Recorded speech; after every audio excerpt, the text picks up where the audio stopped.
Leute, schön, dass ihr wieder dabei seid. Heute möchte ich euch zeigen, wie ihr so eine Spanneinheit für einen Werktisch selber kostengünstig und einfach herstellen könnt. Vorausgesetzt, ihr habt eine Werkbank mit einer Nut zur Verfügung. Das ist leider schon notwendig irgendwie für diese Art von Spannelement. Alles, was ihr dafür braucht, ist eine Rändelmutter, so wie diese, die auf jeden Fall in eure Nut reinpasst, so wie hier. Die hat ein Gewinde.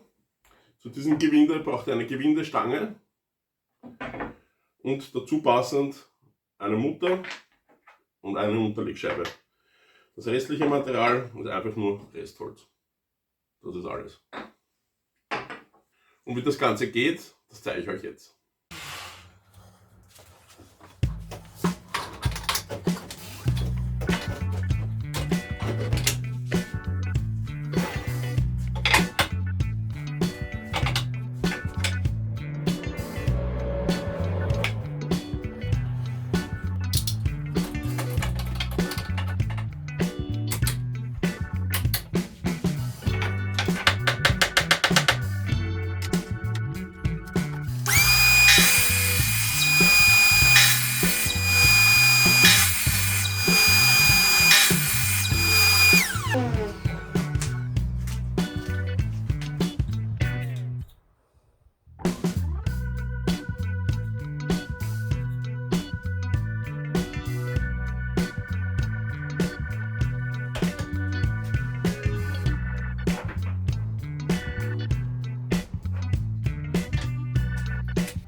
So, ich hoffe, dieses Video war für den einen oder anderen nützlich.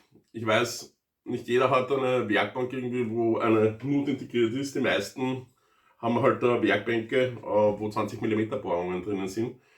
Demnächst mache ich auch Videos zu Spannelementen, die man auch für ein Lochraster verwenden kann.